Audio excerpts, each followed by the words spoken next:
तो देखिए अगला जो हमारे पास सर्किट है उस सर्किट का नाम है प्योर एलआर सर्किट है। प्योर एलआर सर्किट में भाई साहब क्या होगा कि हमारे पास एक रेजिस्टेंस होगा, आर लगा है, और एल मतलब एक कुंडली होगी, ट्वाइल्स होगी। उस पर मुझे बताना है कि वोल्टेज इक्वेशन से करंट इक्वेशन कैसे फाइंड आउट की जाएगी। क्लियर है ना? तो चलो फिर हम लोग देख लेते हैं। तो मान लीजिए मेरे पास ये रहा रेजिस्टेंस और ये रही मेरी ट्वाइल। अगर आपको याद हो तो मैंने इससे एक एसी वोल्टता यानी एसी सप्लाई दी थी, और ये जो एसी सप्लाई होती है इस एसी सप्लाई का नाम था V बराबर V not sine omega T, है ना। हर बार मैं एसी सप्लाई यही लेता हूं, V बराबर V not sine omega T. अगर मैं इस रेजिस्टेंस को अपनी तरफ से R कह दूं और ये जो ट्वाइल है इसका जो इंडक्टेंस है उसको मैं L कह दूं, ठीक है। तो होगा क्या कि रेजिस्टेंस R के सिरों पर भी कुछ ना कुछ वोल्टेज आएगा। तो रेजिस्टेंस R के सिरों पर जो वोल्टेज आएगा उसको मैंने अपनी तरफ से VR कह दिया, और रेजिस्टेंस कुंडली L के सिरों पर जो वोल्टेज आएगा उसको मैंने अपनी तरफ से VL कह दिया, ठीक है। और जो जाने वाली धारा है इस आपके सर्किट में, जो जाने वाली धारा है उस धारा को मैंने अपनी तरफ से कह दिया कि ये धारा I है, ठीक। तो अभी तक क्या करते थे कि जैसे कि प्योर R में करते थे, प्योर L में करते थे, प्योर C में करते थे कि V का मान हमें पता होता था और I का मान निकाला करते थे, फिर फेज डिफरेंस देखा करते थे। तो हम लोग तीनों सर्किट का फेज डिफरेंस देख चुके हैं, L का भी देख चुके, R का भी देख चुके, C का भी देख चुके। इसीलिए मैं क्या कर सकता हूं, इस क्वेश्चन को डायरेक्ट सॉल्व कर सकता हूं। डायरेक्ट कैसे? मुझे बस एक जरा सा फेजर डायग्राम बनाना है और बहुत जल्दी फेजर डायग्राम बनाकर सवाल ये फटाक से सॉल्व हो जाएगा, ठीक है। तो देखिए मैं यहाँ फेजर डायग्राम बना देता हूं। अगर मैं ये कहूं कि मेरा ये ऑरिजिन है तो याद करो जब मैंने प्योर आर सर्किट कहा था, अच्छा पहले देखिए एलआर सीरीज में है और एलआर सीरीज में है तो दोनों में करंट जो होगी वो सेम होगी, इसलिए करंट को मैंने अपनी तरफ से पहले एक्स एक्सिस में ले लिया। सर मेरी करंट है, अब करंट एक्स एक्सिस में, तो याद करो मैंने प्योर आर सर्किट बताया था कि प्योर आर सर्किट में जो वोल्टेज वी आर होता है वो उसी डायरेक्शन में होता है जिस डायरेक्शन में धारा आई होती है। तो वोल्टेज जो वी आर होगा वो उसी डायरेक्शन में होगा जिस डायरेक्शन में धारा आई है, तो ये वी आर हो गया। लेकिन प्योर एल में क्या होता है, जो वोल्टेज वी एल है वो 90 डिग्री आगे होता है। तो 90 डिग्री आगे करने के लिए मैं एंटी क्लॉकवाइज जाऊंगा, धारा आई से एंटी क्लॉकवाइज जाऊंगा, और धारा आई से जैसे ही मैं एंटी क्लॉकवाइज जाऊंगा तो एंटी क्लॉकवाइज जाने पर ये जो मुझे वोल्टेज मिलेगा सर ये वोल्टेज मेरा वीएल होगा, है ना। तो वीएल आई से 90 डिग्री आगे होता है, ये देख लीजिए, ठीक है। तो जैसे ही मैंने ये फेजर डायग्राम देखा तो फेजर डायग्राम से मुझे एक चीज पता चली, वो क्या है कि इस पॉइंट ओ पर वीआर मतलब वोल्टेज इन रेजिस्टेंस वो हॉरिजॉन्टल डायरेक्शन में, वीएल वोल्टेज इन इंडक्टेंस कॉइल में वो वर्टिकल डायरेक्शन में। तो मैं आपसे पूछूं जरा इनका रिजल्टेंट बता दो सर कैसे निकलेगा। तो रिजल्टेंट निकालने के लिए मुझे क्या करना पड़ेगा, रिजल्टेंट निकालने के लिए मुझे इससे पास होती हुई एक लाइन खींचनी पड़ेगी, ये लाइन, और ये जो हमारा लाइन बनेगी मतलब ये जो हमारा समांतर चतुर्भुज बना इसका जो विकर्ण होगा सर यही मेरा रिजल्टेंट होगा। तो ये जो मैंने बीच वाला डायगोनल खींचा है ना, मतलब ओ से लेकर ए तक की लंबाई खींची है, बस ओ से लेकर ए तक की लंबाई ही नेट वोल्टेज कहलाती है वी, ठीक है। तो नेट वोल्टेज मुझे वी निकालना है सबसे पहले। और एक बात सुनिए, नेट वोल्टेज वी और ये जो धारा आई है, तो नेट वोल्टेज वी और धारा आई के बीच ये जो एंगल बनता है ये एंगल कहलाता है फाई। हालांकि इस एंगल का एक नाम भी होता है फेज डिफरेंस बोलते हैं। क्या बोला जाता है, फेज डिफरेंस, याद करके रहना। क्या होता है फेज डिफरेंस, नेट वोल्टेज और नेट करंट के बीच जो एंगल बनता है सर उसी को फेज डिफरेंस कहते हैं। तो मुझे फाई भी पता होना चाहिए। अब फाई पता करने के लिए पहले मैं आपको यहाँ दो फॉर्मूले बता दूं जो आपके एग्जाम में पूछे जाएंगे। एक फॉर्मूला जो आएगा नेट वोल्टेज का आएगा कि सर बताइए नेट वोल्टेज क्या होना चाहिए। तो आप देखिए अगर ये वी आर है ये वी एल है तो ये जो लंबाई होगी ना, ये लंबाई सर ये लंबाई भी मेरी वी एल के बराबर ही होगी। तो अगर मैं ये डायगोनल पता करना है, वी पता करना है कि बताइए सर नेट वोल्टेज वी कितना होना चाहिए, तो V R square plus V L square का अंडर रूट ले लो, क्योंकि भाई ये तो हमारा समांतर चतुर्भुज का वो बन रहा है आपका कर्ण, और कर्ण का स्क्वायर यानी वी का स्क्वायर हो जाएगा sir V L square plus V R square, ठीक है। तो ये मेरे नेट वोल्टेज का फॉर्मूला होता है इन एलआर सर्किट, ठीक। आगे बात सुनिएगा, एलआर सर्किट में नेट वोल्टेज हो गया। अब इसके बाद एलआर सर्किट में मुझे निकालना पड़ता है नेट इंपीडेंस। नेट इंपीडेंस का सीधा सा मतलब होता है कि आपका जो प्रतिबाधा है, जो करंट में रुकावट है जेड, सर वो कितना होना चाहिए, ठीक है। अब आगे की बात सुनिए जरा, मैं आपको बता दूं जिस तरह से वोल्टेज का फॉर्मूला आया है स्क्वायर का के अंडर रूट, सेम वही फॉर्मूला हमारा जेड का भी आता। कैसे, अगर मैं यहां पर तीनों में करंट का डिवाइड कर दूं, करंट का डिवाइड तो वोल्टेज अपॉन करंट इंपीडेंस, अंदर भी वोल्टेज अपॉन करंट हो जाएगा तो वो आपका कुंडली का इंपीडेंस, और यहां वी आर अपॉन करंट हो जाएगा, तो वो रेजिस्टेंस का इंपीडेंस, तो मैं आपको बता दूं, कल मैंने आपको बताया था रेजिस्टेंस का जो इंपीडेंस होता है वो तो आपका रेजिस्टेंस आर होता है। लेकिन कोई पूछे कि इस कॉइल का इंपीडेंस क्या होगा, तो कॉइल का इंपीडेंस याद करो, मैंने बताया था एक्सएल, जिसका फॉर्मूला होता है ओमेगा इनटू एल। कॉइल का इंपीडेंस एक्सएल बराबर ओमेगा एल। तो यहां पर जो फॉर्मूला बन जाएगा सर, वीएल की जगह हो जाएगा एक्सएल स्क्वायर और वीआर की जगह हो जाएगा आर स्क्वायर। तो ये जो हमारा फॉर्मूला बना नेट इंपीडेंस का बना, उसके साथ साथ एक फॉर्मूला और पूछा जाएगा, वो फॉर्मूला हमारा फेज डिफरेंस का, ठीक है ना। तो फेज डिफरेंस सुनिए जरा कैसे निकला जाएगा। तो फेज डिफरेंस मुझे फाई चाहिए, तो फाई ना निकालकर मैं डायरेक्ट tan फाई निकालता हूं, tan फाई निकालूंगा। तो सोचते देखिए, अगर मैं इस ट्रायंगल में tan फाई पूछूं कि बताइए सर tan फाई क्या होगा, तो tan फाई होता है लंब बटे आधार। तो अगर मैं पूछूं इस ट्रायंगल में लंब कितना है, तो कहोगे VL, तो लंब है VL और आधार है VR, तो VL बटे VR, ये सेट कर सकते, तो tan फाई हो जाएगा, फेज डिफरेंस पता चल जाएगा। अच्छा, VL बटे VR भी हो सकता है, या फिर रेजिस्टेंस के पदों में कन्वर्ट करें तो दोनों में धारा I का डिवाइड करा दो। धारा I का डिवाइड कराओगे तो VL अपॉन धारा सर वो XL बन जाएगा, और यहां रेजिस्टेंस R बन जाएगा, ठीक है। तो tan फाई निकालने का सर ये फॉर्मूला हो रहा है, ये फॉर्मूला tan फाई निकालने का।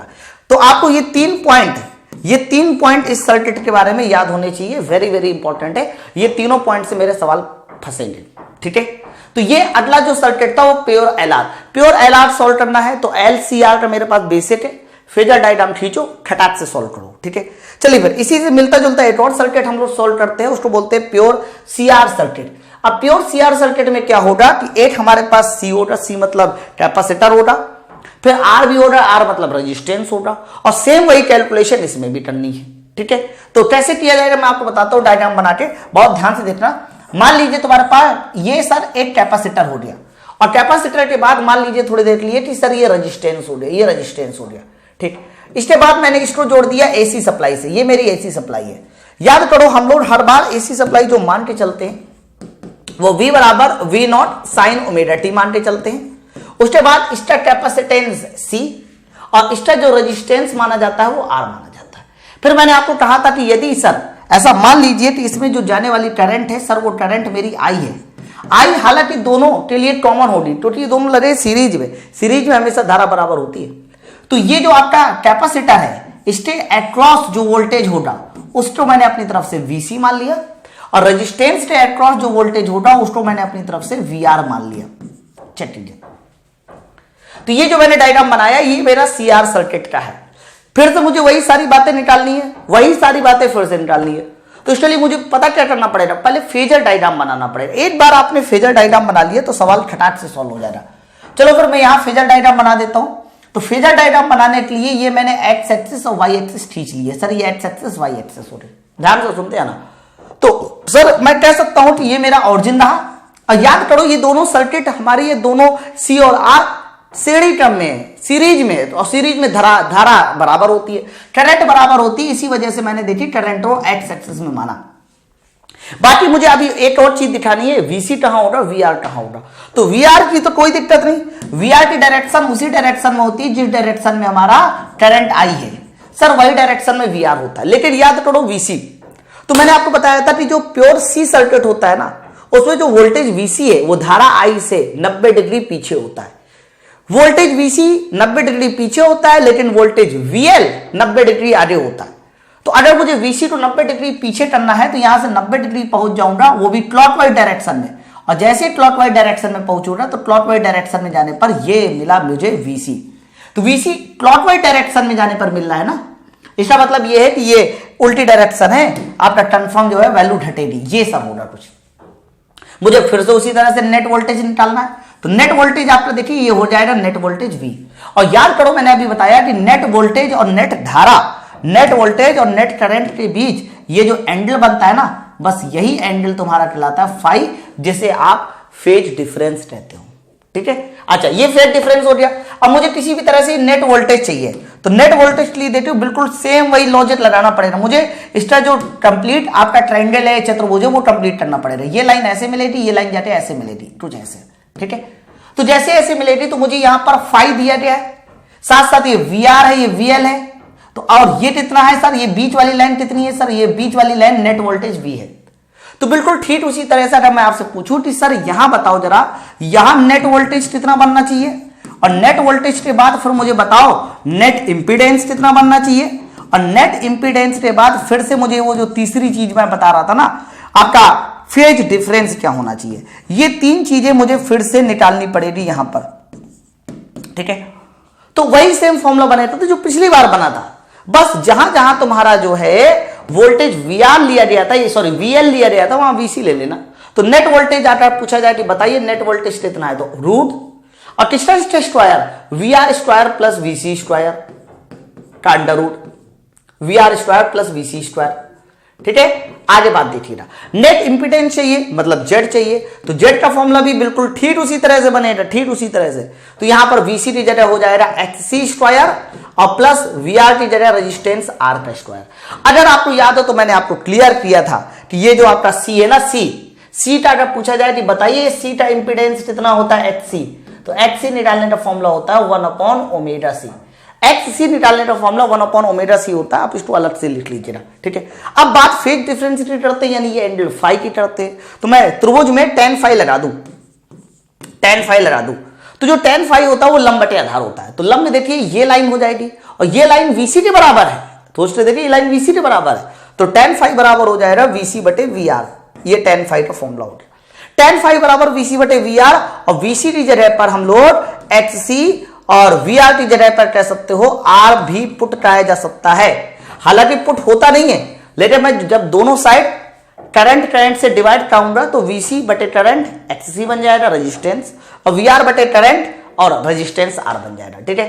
तो ये जो हमारा एनालिसिस थी, ये हमारी एनालिसिस प्योर सीआर सर्किट की थी। तो आपने देखा कि प्योर एलआर और प्योर सीआर, इन दोनों में जो फॉर्मूले बनते हैं ना, वो ध्यान रखना, ये रूट वाले फॉर्मूले बनते हैं, रूट वाले फॉर्मूले बनते हैं, इस बात को ध्यान रखेंगे, ठीक है। चलिए आगे कुछ और बातें करते हैं। और एक बात देखिए, एक और छोटी सी एनालिसिस मैं आपको बता दूं। देखिए यहां जो नेट वोल्टेज वी आया है वो धारा से एंटी क्लॉकवाइज जाने पर आया, बात यहां एलआर सर्किट की कर रहे हैं। तो एलआर सर्किट में जो नेट वोल्टेज आया है वो धारा आई से देखिए एंटी क्लॉकवाइज डायरेक्शन में आया है, मतलब एलआर सर्किट में जो नेट वोल्टेज होता है वो धारा आई से, करंट आई से 5 डिग्री आगे होता है, 5 डिग्री आगे होता है।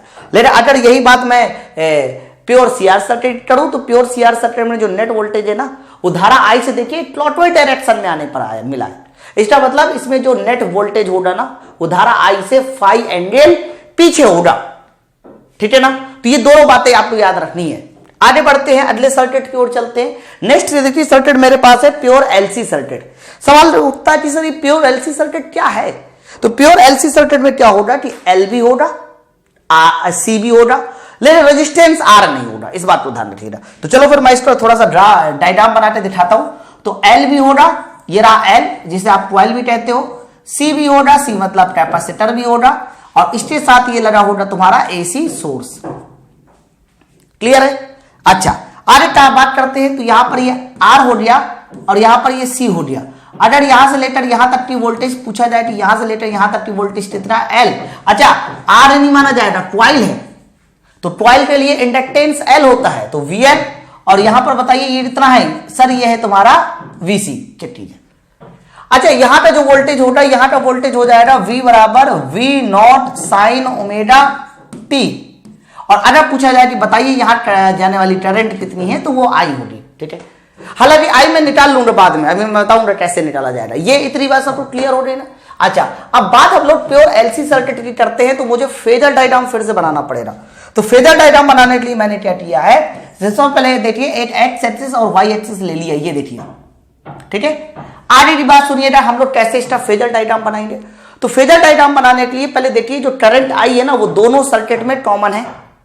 जब दोनों सर्किट में कॉमन है आपकी करंट आई, तो मैं कह सकता हूं कि करंट आई को मैं अपनी तरफ से एक्स एक्सिस में ले लिया, तो करंट आई मैंने एक्स एक्सिस में ले लिया। बात अगर वोल्टेज की करते हैं, वीएल की करते हैं, तो वीएल आगे होता है, धारा आई से वीएल आगे होता है, इसलिए मैंने ऊपर की ओर या क्लॉकवाइज लिया, एंटी क्लॉकवाइज लिया, और वीसी पीछे होता है, इसलिए वीसी मेरा नीचे की ओर हो जाएगा, धारा आई से क्लॉकवाइज हो जाएगा। ये देखिए सर, ये मेरा फेजर डायग्राम बनेगा, ये मेरा फेजर डायग्राम बनेगा, ठीक है। अब आगे की थोड़ा कहानी ध्यान से सुनना, ये मेरा फेजर डायग्राम बनेगा, और फेजर डायग्राम बनाते समय मैं एक और एजम्पशन मान के चलता हूं, ये जो ऊपर वाला मेरा वीएल था ना, इस वीएल को मैं वीसी से ज्यादा मान के चलता हूं, क्योंकि मुझे अभी तो नेट वैल्यू निकालनी पड़ेगी, नेट वैल्यू कितनी निकलने वाली है। तो नेट वैल्यू निकालने के लिए आप थोड़ा सोचना, वोल्टेज VL ऊपर है, VC नीचे, दोनों की डायरेक्शन अपोजिट है। तो अपोजिट डायरेक्शन में जब भी मुझे पूछा जाए नेट वोल्टेज कितना होना चाहिए, तो नेट वोल्टेज निकालने के लिए मैं VL में से VC घटा दूंगा। अब जैसे मैं VL में से VC घटाऊंगा तो VL में से VC, भाई जो बड़ा हो रहा है उसमें से घटाइए। अगर VL बड़ा है तो VL में से VC घटाइए, VC बड़ा है तो VC में से VL घटाइए। तो आपका नेट वोल्टेज या तो ऊपर की ओर आएगा या तो नीचे की ओर आएगा। अब मैं चूंकि मान के चल रहा हूं कि VL आपका VC से बड़ा है। अब अगर VL VC से बड़ा है तो मैं कह सकता हूं कि यहां जो नेट वोल्टेज आने वाला है सर, वो नेट वोल्टेज ऊपर की डायरेक्शन में आएगा। तो ये रहा तुम्हारा नेट वोल्टेज, और ये नेट वोल्टेज पूछा जाए कितना होगा, तो सर ये नेट वोल्टेज होगा VL माइनस VC।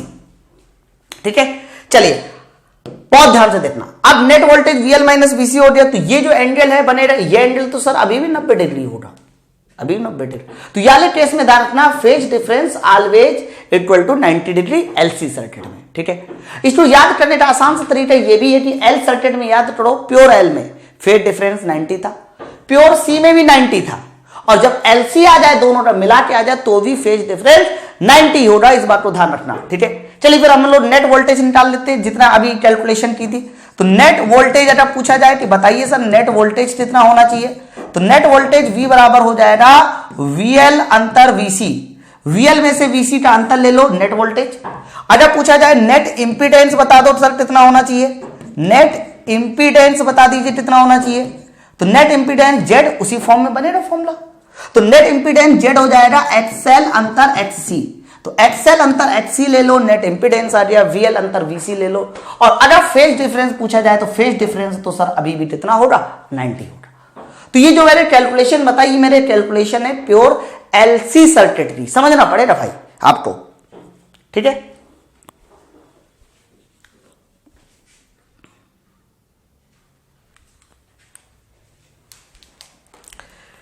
तो आगे अभी हमारी एक और कैलकुलेशन बताइए, LC सर्किट हो गया। लास्ट हेडिंग जो आती है उसको बोला जाता है LCR सेट। तो ये देखिए अगला जो सर्किट है मेरा वो है LCR सर्किट। तो LCR सर्किट में क्या होगा, L भी होगा, C भी होगा, R भी होगा। ठीक है, तो पहले मैं इसका आपको डायग्राम बना के दिखा देता हूं, इसका डायग्राम कैसे आएगा, थोड़ा ध्यान से समझना पड़ेगा आपको डायग्राम। ठीक, तो ये देखिए सबसे पहले मैंने मान लीजिए L बना दिया, फिर मैंने ये C बना दिया, और फिर ये मैंने R रेजिस्टेंस बना दिया, और इन तीनों को एक कॉमन वोल्टेज से जोड़ते हैं। वो कॉमन वोल्टेज मेरा AC सप्लाई होगा, और पूछो कि AC सप्लाई का मान कितना होगा, तो कहना V बराबर V not sine omega T। हालांकि सारे फॉर्मूले भी आपको याद हो जाएंगे, परेशान मत होइए, बहुत जल्दी याद हो गए। तो ये सर L हो गया, ये हमारा C हो गया, ये तुम्हारा R हो गया। अगर यहां से लेकर यहां तक का वोल्टेज पूछा जाए कि सर ये वोल्टेज कितना होगा, तो कहना VL। ये वोल्टेज पूछा जाए कि ये वोल्टेज कितना होगा, तो कहना VC। और ये वोल्टेज पूछा जाए कि ये वोल्टेज बताइए कितना होगा, तो कहना VR। और जाने वाली जो कॉमन करंट होगी, कॉमन करंट को मैंने अपनी तरफ से बोल दिया कि सर I है। तो सबसे पहला मेरा काम होगा कि सर इसके लिए आपको फेजर डायग्राम खींचिए। चलो फिर फेजर डायग्राम खींच लेते हैं। तो ध्यान देना भाई, फेजर डायग्राम के लिए मैंने क्या किया, फेजर डायग्राम के लिए मैंने एक्स एक्सिस वाई एक्सिस खींच ली। ये रहा मेरा पॉइंट नंबर O, ये है पॉइंट नंबर O। अब सवाल ये है कि तीनों में जाने वाली धारा तो समान है ना, सेम है। तो धारा जब कॉमन है तीनों में, तो करंट I की जो वैल्यू ली जाएगी ना, वो एक्स एक्सिस में ली जाएगी। तो ये जो एक्स एक्सिस मैंने बनाया सर, ये एक्स एक्सिस में करंट I है, करंट I। अब इसके बाद बारी बारी मुझे VL, VC और VR रिप्रेजेंट करना है। तो VL रिप्रेजेंट करना बड़ा आसान है, VL इससे 90 डिग्री आगे होता है, इसलिए VL तुम्हारा ऊपर हो जाएगा। सर ये रहा VL, और VL के बाद देखिए, VL के बाद जो VC होता है वो धारा I से 90 डिग्री पीछे होता है, इसलिए वो नीचे हो जाएगा VC। पीछे मतलब यहां से क्लॉकवाइज और यहां से एंटी क्लॉकवाइज, क्योंकि एंटी क्लॉकवाइज पॉजिटिव होता है। अच्छा, एक और चीज रिप्रेजेंट करनी है VR। VR मतलब रेजिस्टेंस में आने वाला वोल्टेज। तो रेजिस्टेंस में आने वाला वोल्टेज भाई साहब, सर वो उसी की डायरेक्शन में होता है जिस डायरेक्शन में करंट I है। तो इसी डायरेक्शन में सर हो जाएगा, इसी डायरेक्शन में हो जाएगा आपका VR। चेक कीजिए। तो ये तीनों आपने रिप्रेजेंट कर लिया, लेकिन अभी भी मुझे नेट वोल्टेज चाहिए। नेट वोल्टेज कैसे निकलना चाहिए, तो तीन मेरे पास कह सकते हो फोर्स है, या 3 वोल्टेज उसका नेट वोल्टेज चाहिए। तो एक काम कर सकते हैं, VL और VC अपोजिट डायरेक्शन में, तो VL और VC जैसे अपोजिट डायरेक्शन में है तो पहले इनका परिणामी निकाल लो। तो परिणामी निकालने के लिए मैंने इस बार फिर से VL और VC में से VL को ज्यादा माना। VL मतलब वोल्टेज इन इंडक्टेंस, तो VL ज्यादा है तो इनका जो रिजल्टेंट आएगा सर वो रिजल्टेंट ऊपर की ओर आ जाएगा। तो ये जो रिजल्टेंट आएगा केवल VL और VC का, सर ये अंतर हो जाएगा VL अंतर VC, VL अंतर VC, ये है VL अंतर VC और ये है नेट वोल्टेज VR, ये नेट वोल्टेज VR है ना। नेट वोल्टेज ना कहिए, इसको केवल वोल्टेज इन रेजिस्टेंस कहिए VR। तो इनका अगर नेट वोल्टेज पूछा जाए तो सर ये रहेगा नेट वोल्टेज V, ये नेट वोल्टेज V। अब सवाल ये है कि अगर सर मैं आपसे पूछूं कि बताओ सर नेट वोल्टेज V और करंट I के बीच जो बनने वाला एंगल होता है वो एंगल कहलाता है। तो नेट वोल्टेज V और करंट I के बीच बनने वाला ये एंगल ध्यान रखना कहलाता है फाई, जिसको आप फेज डिफरेंस कहते हैं। तो मुझे सारी वैल्यू चाहिए। सबसे पहले तो चाहिए कि सर नेट वोल्टेज बताइए कितना होना चाहिए।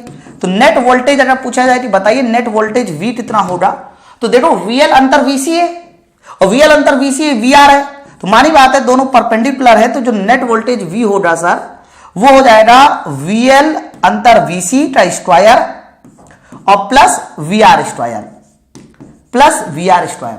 सर ये नेट वोल्टेज आपका V का फॉर्मूला हो गया, VL अंतर VC का स्क्वायर प्लस VR स्क्वायर है। उसी तरह से बस LC में जैसे अंतर होता था तो LC के साथ R आ जाएगा, तो VL अंतर VC का स्क्वायर प्लस VR स्क्वायर। अब इसके साथ साथ मैं अगले वाले पेज में कर देता हूं, अगले वाले पेज में कर देता हूं। नेट वोल्टेज निकाल लिया। तो अगर आपसे पूछा जाए कि बताइए सर नेट इंपीडेंस कितना होना चाहिए, नेट इंपीडेंस कितना होना चाहिए, तो नेट इंपीडेंस पूछा जाए जिसको आप Z कहते हो तो फॉर्मूला उसी फॉर्म में बनेगा। तो जब फॉर्मूला उसी फॉर्म में बनेगा तो रूट हो जाएगा XL अंतर XC का स्क्वायर और प्लस R स्क्वायर। सर ये नेट इंपीडेंस हो गया जिसे आप Z कहते हैं। इसी तरह से एक और चीज पता की जाएगी, उसको बोला जाता है tan phi। tan phi मतलब फेज डिफरेंस। तो इसलिए मुझे वापस डायग्राम में जाना पड़ेगा। अब सवाल ये है कि सर फेज डिफरेंस फाई पूछा जाए तो tan phi चित्र त्रिभुज में होता है लंब बटे आधार। तो लंब देखिए यहां से यहां तक ऐसी वैल्यू बनेगी और ये वैल्यू देखिए VL माइनस VC के बराबर। अरे भाई कंप्लीट ऐसे करोगे ना, ऐसे ऐसे। तो ये जो लंब बनेगा सर ये VL माइनस VC होगा, ये VR ये वाला है, इधर रखना इस बात को, गलती मत कर देना। तो लंब बटे आधार लगाया जाएगा तो लंब बटे आधार हो जाएगा VL अंतर VC और बटे VR। तो VL अंतर VC बटे VR सर ये tan phi हो गया। tan phi, phi निकालना होता है हमेशा, phi को बोलते हैं फेज डिफरेंस। और यदि ये फॉर्मूला रेजिस्टेंस के पदों में बनाया जाए, इंपीडेंस के पदों में बनाया जाए तो बोला जा सकता है XL माइनस XC और डिवाइड बाय नीचे हो जाएगा R स्क्वायर या R केवल स्क्वायर नहीं। तो tan phi के दो फॉर्मूले आ जाते हैं इसमें भी, VL माइनस VC बटे VR और अगला फॉर्मूला XL माइनस XC बटे R। तो यहां से देखिए सातों के सातों सर्किट हो चुके हैं। ये सातों के सातों सर्किट के फॉर्मूले एकदम याद कर लीजिएगा, इंपॉर्टेंट है भाई सातों के सातों सर्किट। हालांकि मैं अपनी तरफ से एक और कोशिश करूंगा कि ये सातों के सातों सर्किट आपको याद हो जाए, ठीक है। तो देखिए अभी हमने सारे के सारे सर्किट पढ़ लिए हैं, L हो, C हो, R हो, LC हो, CR हो या फिर LR हो या फिर हमारा LCR हो। लेकिन सबसे बड़ा सवाल ये उठता है कि मैं इन सारे फॉर्मूलों को याद कैसे करूं। तो याद करने के लिए देखिए मैं बहुत ही बढ़िया कॉन्सेप्ट तरीके से आपके लिए टेबल लेके आया हूं। अगर ये टेबल याद हो जाती है तो बड़े आराम से जो है आप इसके फॉर्मूलों को याद कर लोगे। तो देखो मैं आपको बता दूं पहले है क्या। सबसे पहले देखिए यहां मैंने फेजर डायग्राम लिखा, फेजर डायग्राम के बाद मैंने नेट वोल्टेज लिया, इंपीडेंस लिया, फेज डिफरेंस लिया और पावर लिया, ठीक है। हालांकि अभी आपने पावर को नहीं पढ़ रखा है लेकिन कोई बात नहीं, फिर भी हम लोग पावर को पता कर लेंगे, बहुत आराम से पता कर लेंगे। मैं आपको बताता हूं कैसे, ठीक है।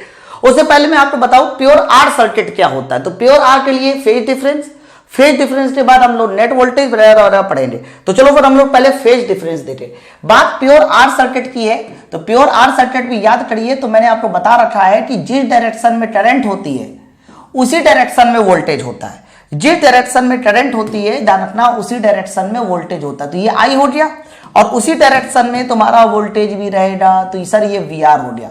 तो ब्लू वाली लाइन सर VR है और जो आई रेड वाली लाइन है वो ध्यान रखना करंट आई है। तो दोनों एक ही डायरेक्शन में है ना, तो जब दोनों एक ही डायरेक्शन में तो श्योर है इनके बीच जो फेज डिफरेंस फाई होगा सर वो 0 डिग्री होगा।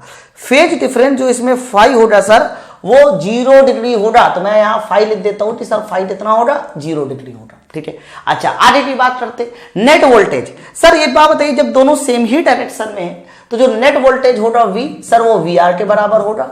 नेट इंपीडेंस पूछा जाए, नेट इंपीडेंस मतलब Z, सर जब एक ही सर्किट है वो भी प्योर R है यानी रेजिस्टेंस है, तो नेट इंपीडेंस आपका R के ही बराबर होगा। ठीक है, बात यहां पावर की कर लेते हैं। मैं अब थोड़ा आपको बता दूं पावर के बारे में। जो पावर का जनरल फॉर्मूला होता है, मैं अभी थोड़ी देर में इसको प्रूव भी करूंगा। तो पावर का जो जनरल फॉर्मूला होता है सर वो होता है VRMS इंटू IRMS इंटू होता है cos फाई इंटू होता है cos फाई। ठीक है, तो आगे cos फाई लगा होता है, ये ध्यान रखना सब लोग। ठीक है, चलिए फिर तो पावर कितना हो जाएगा, तो पावर हो जाएगा सर, पावर हो जाएगा VRMS into IRMS into cos phi, और cos फाई में देखो फाई 0 है, तो फाई 0 है, तो इसका मतलब सर पावर तुम्हारी 0 नहीं होगी, पावर लॉस तुम्हारा 0 नहीं होगा।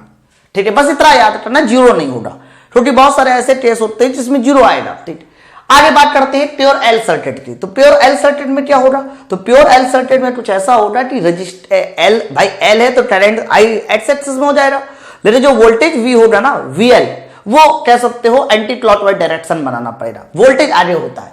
तो यहां पर अगर मैं आपसे कह दूं कि सर ये मेरे करंट आई होगी, सर ये मेरी करंट आई होगी, तो वोल्टेज आगे करना है तो वोल्टेज को मुझे परपेंडिकुलर डायरेक्शन बनाना पड़ेगा। सर ये वोल्टेज VL हो गया, ये वोल्टेज VL हो गया। ठीक है, VL हो गया, कितना डिग्री आगे है, तो कह देना कि सर ये मेरा 90 डिग्री आगे होगा, वो भी करंट आई से 90 डिग्री आगे होगा। तो ये फेजर डायग्राम याद करो प्योर एल का आया था। तो प्योर एल का ये फेजर डायग्राम आया था, तो सवाल ये है कि सर वोल्टेज पहले बताओ कितना होगा। तो वोल्टेज सर जब एक ही सर्किट है, प्योर एल ही है, तो जो वोल्टेज V होगा सर वो VL के बराबर होगा। रजिस्टेंस Z बताइए क्या होगा, सर Z जो है कंफर्म XL के बराबर होगा। अब फाई मतलब फेज डिफरेंस, तो देखो नेट वोल्टेज और I के बीच कितना एंगल बन रहा है, सर 90 डिग्री बन रहा है, तो फेज डिफरेंस हमारा फाई 90 डिग्री होगा। और यदि ये 90 है तो पावर का फॉर्मूला होता है VRMS IRMS cos फाई, और cos 90 0 होता है, तो कंफर्म यहां जो पावर लॉस होगा सर वो 0 होगा। ठीक है, ये ध्यान रखना। तो प्योर एल में पावर लॉस 0 होता है क्योंकि फाई 90 होता है। यही सेम चीज हमें प्योर सी के बारे में बनानी पड़ेगी कि प्योर सी के बारे में बताइए सर। तो प्योर सी के बारे में आपको पता है कि करंट आई हॉरिजॉन्टल में होती है, लेकिन जो नेट वोल्टेज होता है वो वर्टिकल डायरेक्शन में नीचे की ओर होता है। तो मैंने देखिए नेट वोल्टेज को नीचे की ओर बना दिया कि सर ये रहा मेरा नेट वोल्टेज, ये रहा नेट वोल्टेज VC, और जबकि ये रही करंट आई हमारा, कह सकते हो ये रही। इनके बीच कितना एंगल होता है, सर 90 डिग्री होता है। इस बार भी फेज डिफरेंस 90 है, लेकिन इस बार वोल्टेज VC पीछे है, ऊपर वाले में वोल्टेज VL आगे था।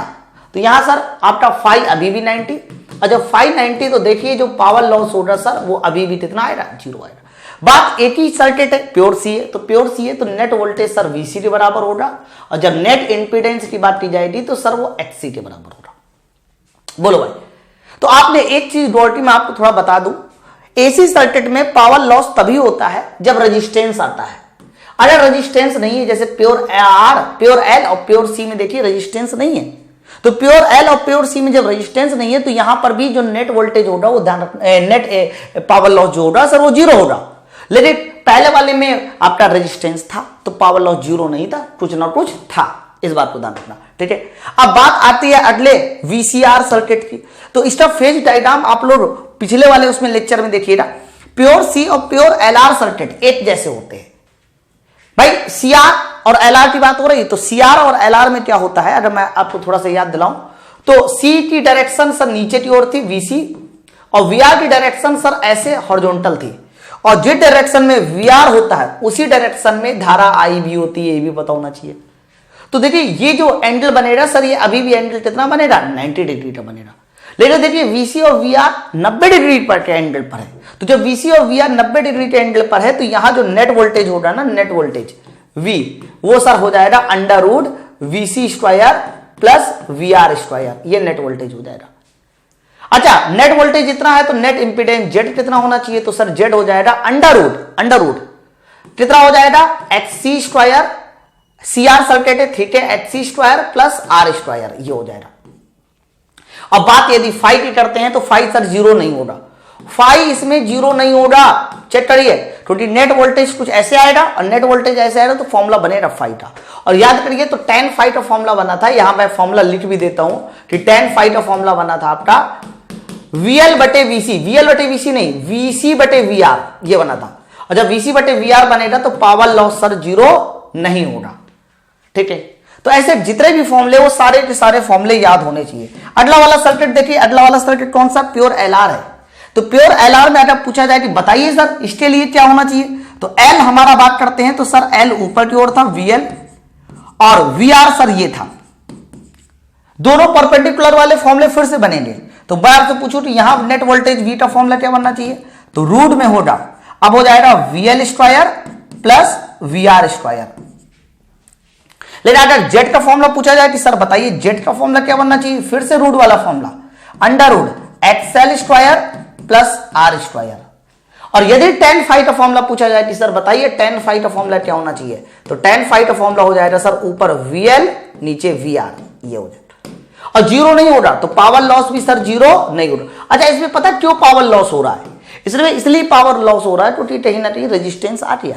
अगर रेजिस्टेंस नहीं आता तो पावर लॉस जीरो होता, जैसे कि एग्जाम्पल के तौर पे अगला वाला सर्किट। तो अगले वाले सर्किट में देखिए LC है, तो LC में क्या था अगर याद कीजिए तो नीचे और L था और ऊपर की ओर जो पॉइंट था सर वो VC था, नीचे की ओर L VL, ऊपर की ओर VC है ना। और करंट I कहां थी सर, वो हॉरिजॉन्टल डायरेक्शन में थी।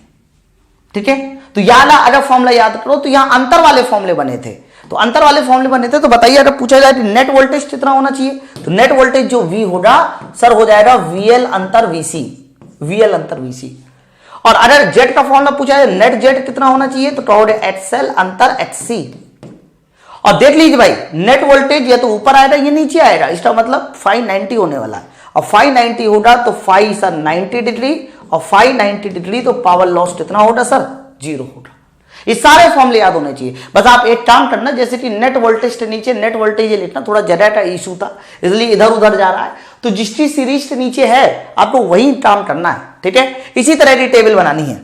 उसके बाद LCR सर्किट की बात करते हैं, तो LCR सर्किट का फेजर डायग्राम वहां से बना के देख लेना।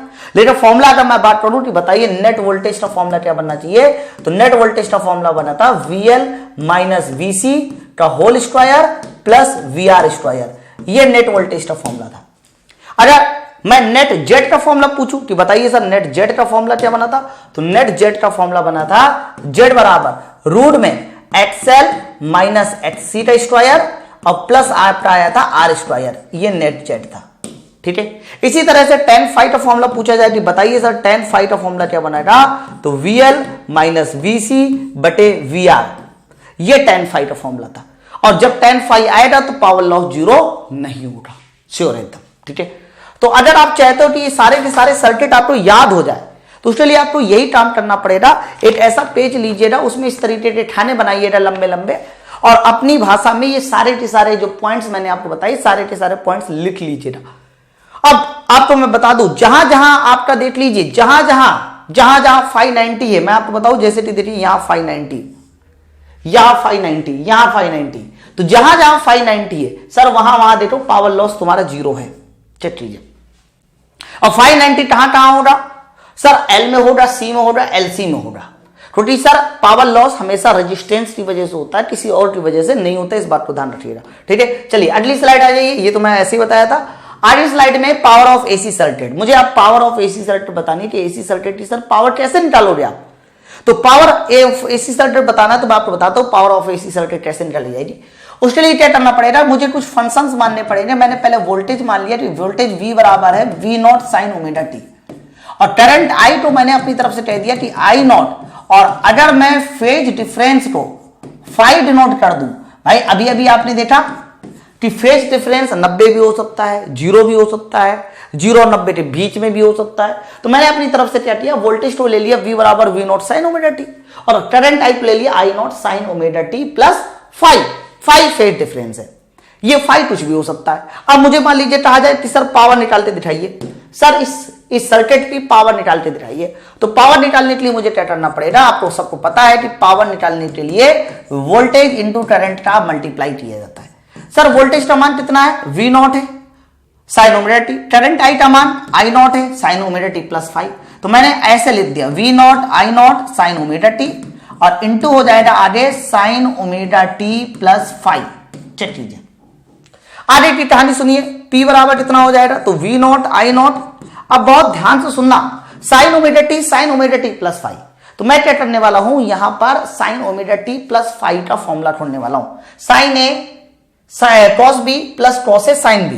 तो जैसे ही आप ये वाला फॉर्मूला खोलोगे और बाहर सर साइन ओमेगा टी भी है, तो अंदर पहला वाला टर्म हो जाएगा sine square omega T into cos five, plus उसके बाद टर्म में कौन सा आ जाएगा सर, उसके बाद टर्म आ जाएगा आपका कॉस साइन फाइव, और साइन फाइव के साथ देखिएगा जो अगला टर्म आ जाएगा वो आ जाएगा cos omega T into sine omega T, ये टर्म आ जाएगा। ठीक है, तो आप एक बात देखिए, यहां जो पावर निकली ना सर, वो पावर जो है टाइम पर भी डिपेंड कर रही है, टी आया है फॉर्मूले में, टी आया है। तो सर यहां पर आपको ऐसे कंप्लीट पावर नहीं मिल सकती, आपको एवरेज पावर निकालनी पड़ेगी। तो हम क्या करने वाले हैं, इसकी एवरेज पावर निकालने वाले। तो एवरेज पावर निकालने के लिए मुझे यहां पर एवरेज लेना पड़ेगा, तो पी एवरेज लिख दिया, वी नॉट आई नॉट। अब सारे फंक्शन का मुझे एवरेज लेना पड़ेगा, सारे फंक्शन का औसत। ठीक है, तो याद करो मैंने औसत निकालना आप लोग को सिखाया है कुछ स्पेशल टाइप के फंक्शन का जो आपके लिए इंपॉर्टेंट है। जैसे sine square omega T, sine square की जो मिनिमम वैल्यू होती है वो 0 होती है, मैक्सिमम वैल्यू 1 होती है। साइन स्क्वायर की बात हो रही है, तो साइन स्क्वायर की मिनिमम वैल्यू 0, मैक्सिमम वैल्यू 1, तो एवरेज हो जाएगा 0 + 1/2, मतलब 1/2।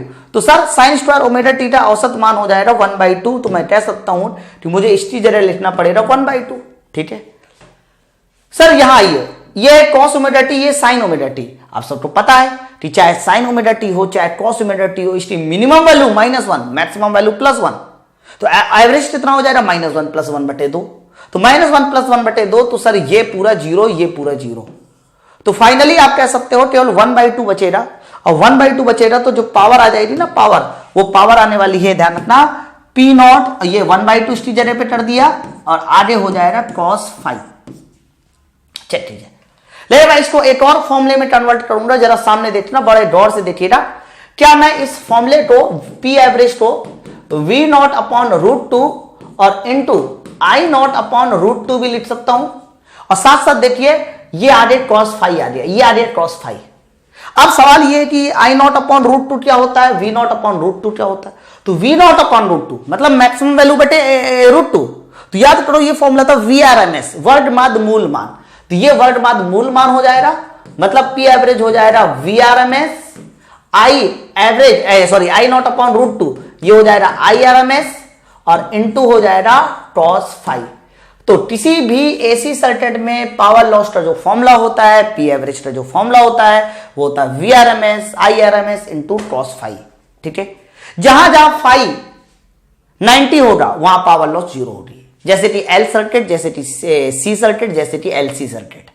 जहां जहां फाई 0 होगा, फाई 0, तो cos 0 1, तो वहां पावर लॉस मैक्सिमम होगी, क्योंकि cos 0 का मान 1 आ गया। और जैसे कि आर सर्किट में फाई 0 था, इसलिए cos 5 हमारा 1 हो जाएगा, पावर लॉस मैक्सिमम। लेकिन बाकी के बचे सर्किट हमारे, उसमें फाई 0 और 90 के बीच में हो सकता है, तो पावर लॉस कुछ भी हो सकती है। ठीक है, आगे बात समझते हैं, ये जो cos 5, ये cos 5 का नाम क्या होता है। cos 5 का जो नाम होता है, ध्यान रखना, cos 5 को एक बहुत इंपॉर्टेंट नाम कहते हैं। इस cos 5 का नाम होता है, इसको बोला जाता है पावर फैक्टर। ठीक है, तो अगली जो डेफिनेशन वो हमारी इसी बात की है कि सर पावर फैक्टर क्या होता है। चलिए आगे बात करते हैं, पावर फैक्टर की हेडिंग कहां गई, ये ली, इसको थोड़ा मैं पीछे कर देता हूं, तो ये रही पावर फैक्टर। ठीक है, तो नेक्स्ट हेडिंग हमारे पास जो आ जाती है उसको बोला जाता है पावर फैक्टर। तो क्या होता है पावर फैक्टर, तो मैंने अभी बताया कि सर आप बस किसी तरह से cos 5 निकाल लो, ये cos 5 को ही क्या बोला जाता है, पावर फैक्टर बोला जाता है। लेकिन सवाल अभी ये उठता है कि cos 5 निकाला कैसे जाएगा। तो cos 5 निकालने के लिए मैं जनरल सर्किट लेता हूं, एकदम जनरल सर्किट।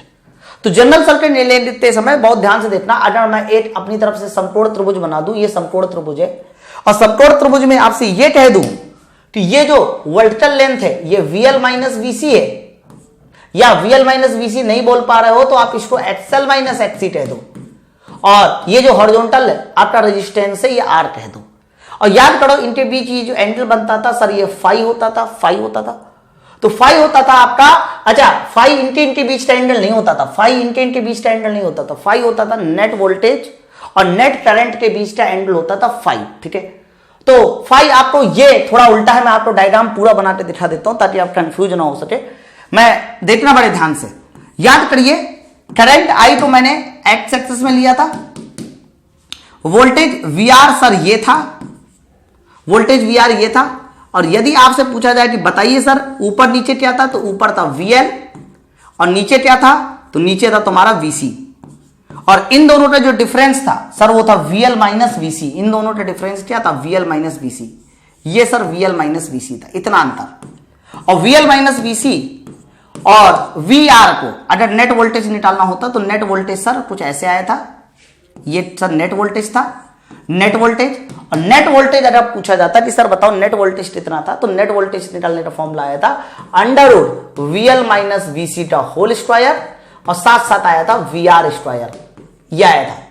लेकिन मुझे इस बात से मतलब नहीं है, मुझे इस बात से मतलब, मुझे मेन मतलब है cos फाई से, cos फाई परसेंट ले रहा।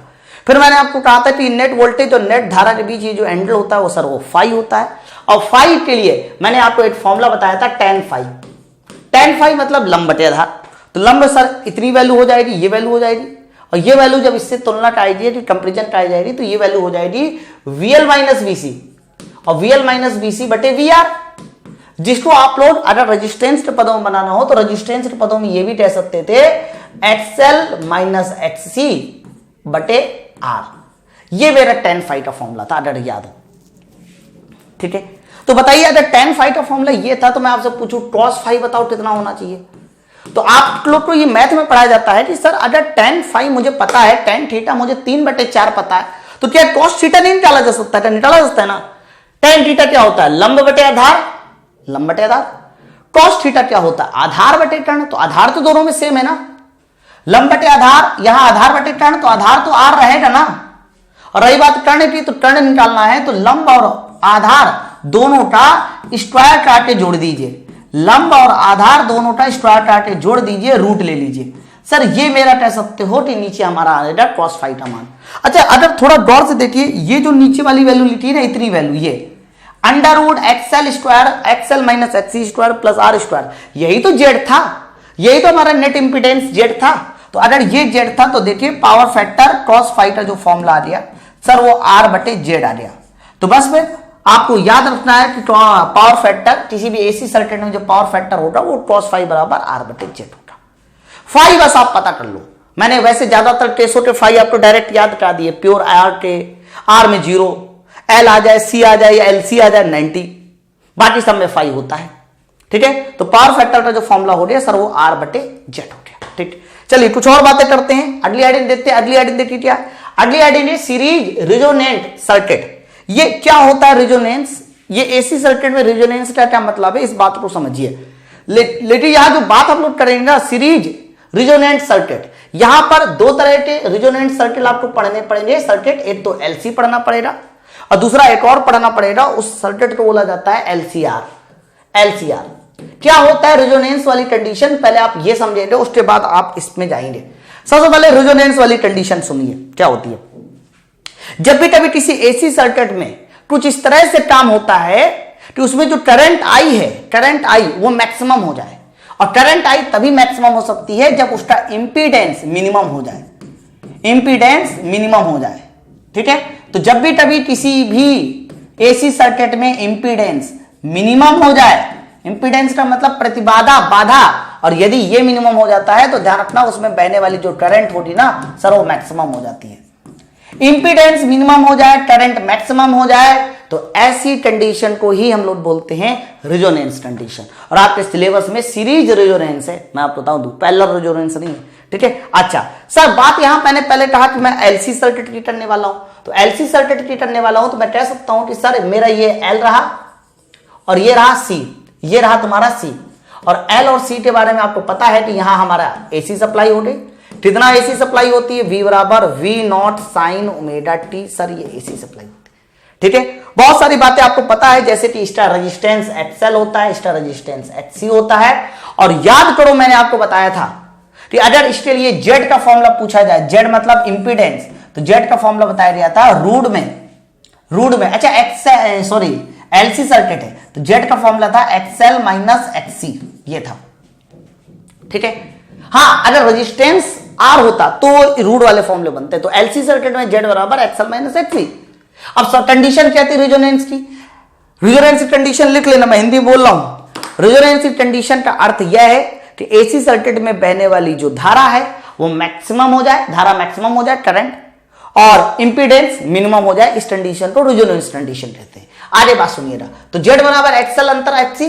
अब एक बात बताइए, अगर मुझे यहां पर देखिए इंपीडेंस मिनिमम करना है, इंपीडेंस मतलब Z मिनिमम करना है, Z क्या है इंपीडेंस, तो इंपीडेंस मिनिमम करना है तो इसका मतलब ये मिनिमम तभी हो सकता है जब XL और XC बराबर हो, ठीक है। तो ध्यान रखना, अगर मुझे इंपीडेंस मिनिमम करना है for minimum value of Z, value of Z के मिनिमम मान के लिए, तो Z के मिनिमम मान के लिए जो XL बराबर है सर वो XC होना चाहिए, XL बराबर XC ये होना चाहिए।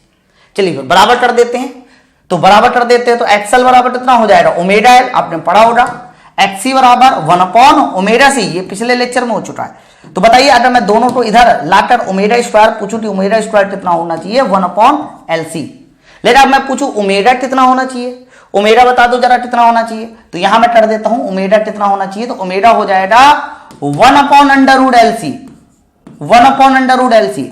लेकिन ओमेगा के साथ आपको एक और बात पूछी जाती है इसमें, फ्रीक्वेंसी, तो ओमेगा की जगह पे मैं 2πf कर दूं और f का मान निकालूं तो f का मान हो जाएगा 1/2π और नीचे हो जाएगा √LC, √LC। Very very important formula, very very important formula.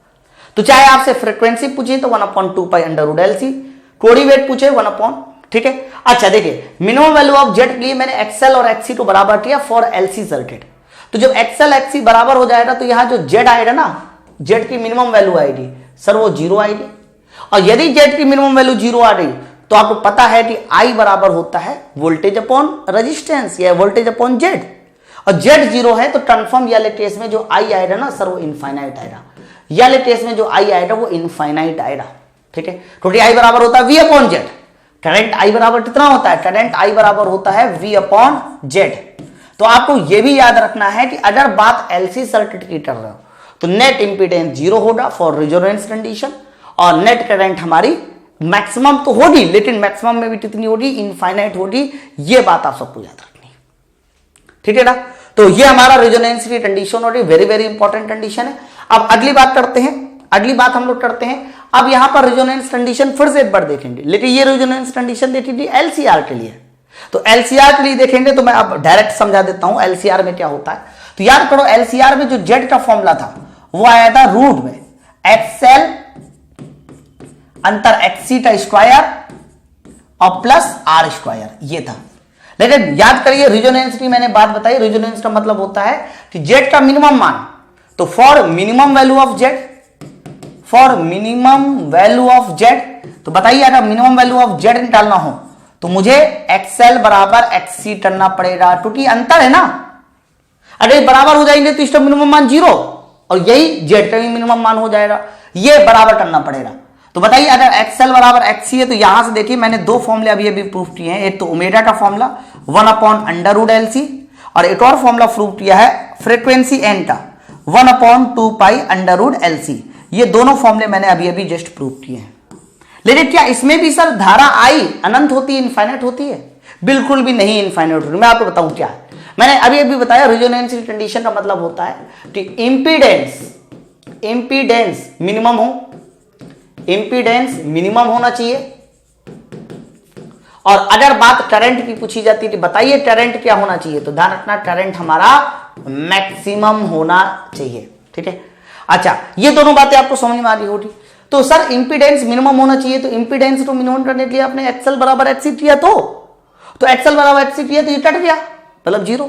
तो जेड की वैल्यू किसके बराबर आ जाएगी, आर के बराबर। तो इंपीडेंस मिनिमम होगा, लेकिन इस कंडीशन में अगर आपसे पूछा जाए कि सर इस कंडीशन में बताइए जेड कितना हो जाना चाहिए, तो इस कंडीशन में जेड की वैल्यू रेजिस्टेंस के बराबर, और इस कंडीशन में मैक्सिमम धारा आई पूछा जाए कितना होना चाहिए, तो वोल्टेज V बटे जेड, लेकिन जेड के स्थान पे है। तो पिछला वाला जो एलसी सर्किट था उसमें जेड 0 था, आई इनफाइनाइट था, लेकिन इस वाले एलसीआर सर्किट में जेड 0 नहीं है, जेड रेजिस्टेंस के बराबर है। और जेड अगर रेजिस्टेंस के बराबर है तो ध्यान रखना यहां पर जो करंट आई होगी सर वो V बटे आर होगी, मतलब कुछ फाइनाइट वैल्यू होगी लेकिन इनफाइनाइट नहीं होगी, ठीक है ना। तो यहां से देखिए मैंने आपको एलसी सर्किट की या यूं कहिए कि एसी सर्किट की जो कंप्लीट थ्योरी है वो आपको बता दी। अब आपके ये सारे के ऑब्जेक्टिव क्वेश्चन चलेंगे बहुत अच्छे से हैं, ये सारे फॉर्मूले ये सब नोट्स में बना के रखिए ताकि ऑब्जेक्टिव क्वेश्चन सॉल्व करते समय आपको 8% भी दिक्कत ना हो। ठीक है, चलिए धन्यवाद।